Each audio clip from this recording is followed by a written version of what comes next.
So the question is, can you have and keep houseplants if you have depression or other mental illnesses? And I'm here to tell you, yes, you can.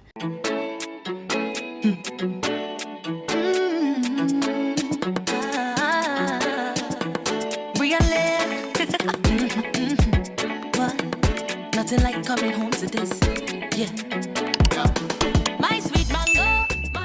My name is Shari Watson. This is Carib Cultivated. Thank you so much for joining me on another video. This video is going to be a little different from most that I've done because I want to show you the state of my collection right now, or at least the majority of it, and ask for your help and your kindness and grace as I show you how bad things are and talk about how we can improve them as I try to get this depression cave sorted out. So this isn't quite a plant tour, but it is going to feature the majority of my plants because I want to show you what it looks like when someone who loves plants and also has a plant business goes into a depressive episode. Life doesn't stop because you have a depressive episode, but you know what does stop? Plant care. You are very unlikely to care for your plants when you can't even care for yourself and you don't even want to get out of bed. Despite what you see on social media, plants aren't perfect and neither are people, so you have to realize that these times are going to happen, but it doesn't mean that you have to give up a hobby entirely.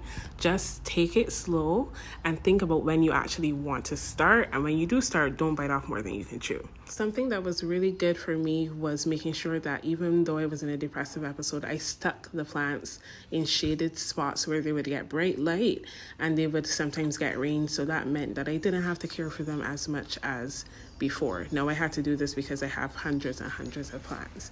If you have a couple of plants, child, let a plant die or repurchase the plant. You'll be fine. I have literally just put plants here and my supplies. Just stuck everything here, and what I have been doing of late is also sticking stuff in that garden here.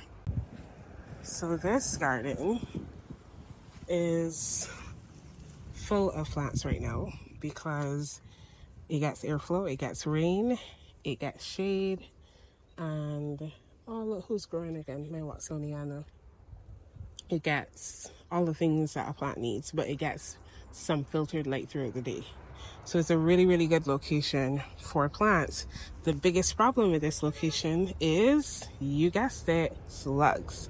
Slugs and snails. Love, love, love this space. I'm hearing noises and it's scaring me already, which should be an indication of like, they're terrifying. Like I have issues with like sudden noises and stuff like that, so them being out here is not ideal. It looks very lush and beautiful, but it is not an ideal location. And then I have another garden like this further up, but the mangoes are dropping in that garden, so that's the issue with that garden.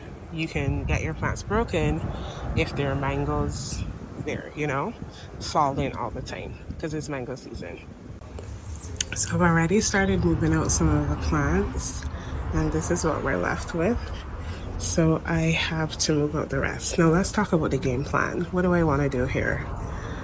Ideally, most of my Cattleya orchids, here are some of them. Most of these orchids will, not all of them are in bloom, majority are not, obviously. They will get the most light. They need the most light. So I have to figure out a way to do that without giving them afternoon sun. The next problem is the Hoyas also need a lot of light, right? My last biggest issue is that light changes throughout the day.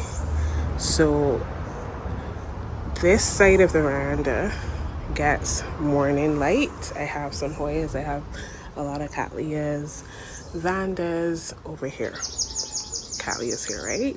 This gets morning light, and throughout the day, the light moves across.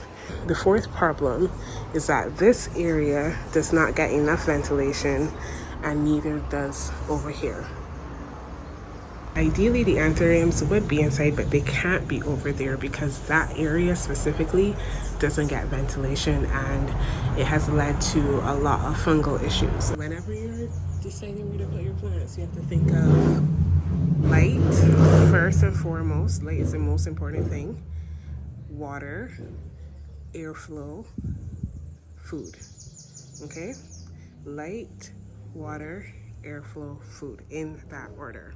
A lot of plants that I put here are not doing well because they're not getting light and they're also not getting airflow, which leads to a lot of fungal issues.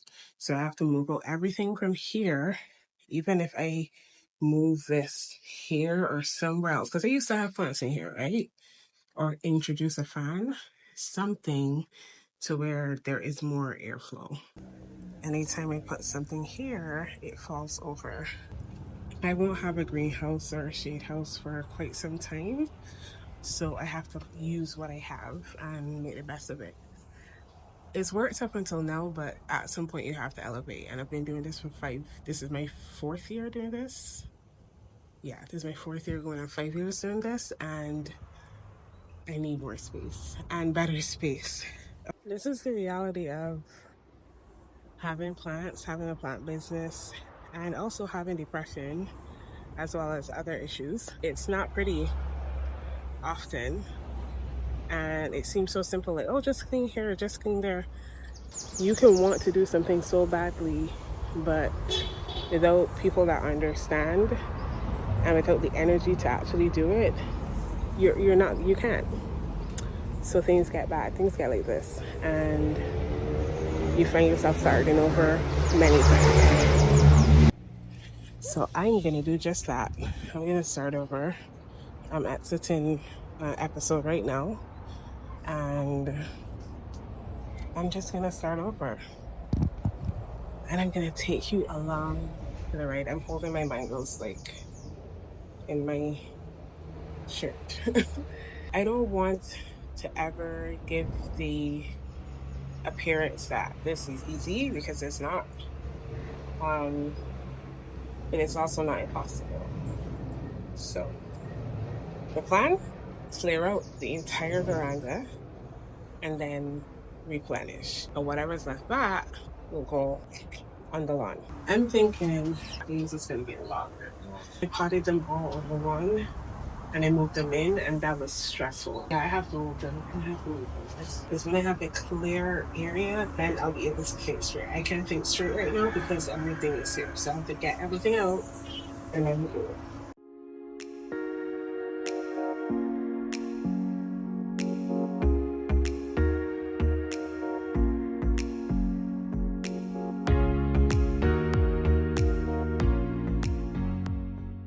So I got the Hoyas out, and I'm already having ideas because now I have clarity, so I can think.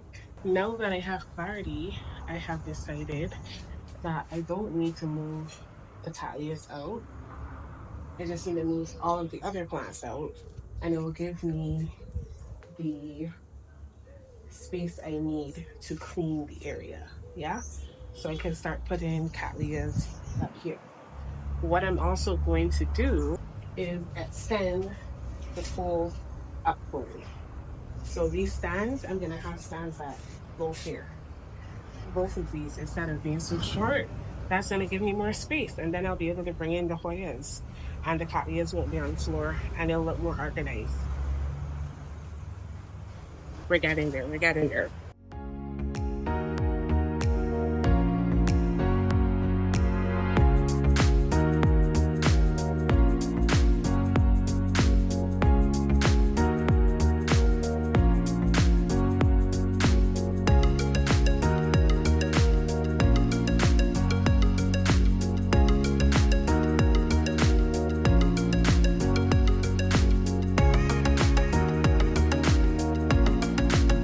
So I'm almost done taking out the plants, but of course I am starting to get bored with that one task.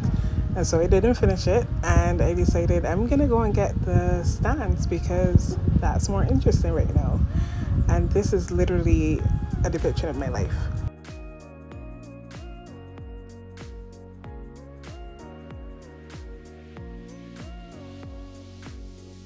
Now I'm starting a new side quest because the stands are dirty, And so I need to clean them before I can focus on anything else. So I haven't done the stands, obviously. I had to take them apart, which created a bigger mess actually. And I haven't removed all of the plants I was supposed to remove, but that's how my brain works every single day. Let me show you something. This is why I'm washing them down, and this is also why I'm gonna spray them with fungicide or fungicide, whatever. That is the slug living happily underneath this shelf. So when I treat my plants and I'm looking at them like, where are the slugs? Where are the slugs? I see plants being eaten. They're hiding underneath these shelves. Something else that's hiding? Frog eggs. Are you kidding me? Absolutely not. Absolutely not. So I will be spraying down the entire thing with water just to pressure wash it, and then I'm gonna treat it for any kinds of pests, any creepy crawlies.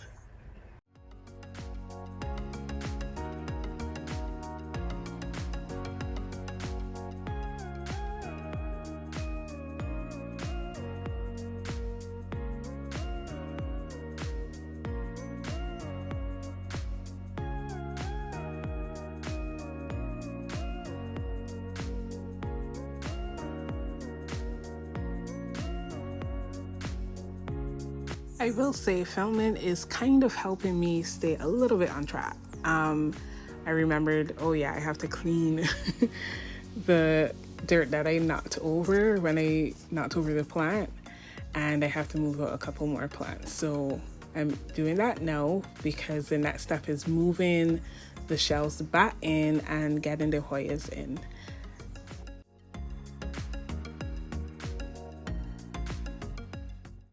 I don't know if this is gonna sound crazy, but I absolutely sometimes watch and let plants fall down, and I do nothing about it because I'm either over it or I'm scared of something jumping on me. I have a very bad phobia of frogs and rats, and sometimes the things fall under like a bush or somewhere that looks a little suspicious, and I'm like, absolutely not. I'm just gonna leave it there until another time in my life. So all the water that we use flows down into a little hole.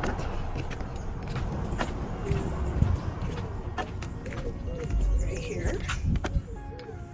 And that water is what waters these plants. This, the bougainvillea, and this Racina here.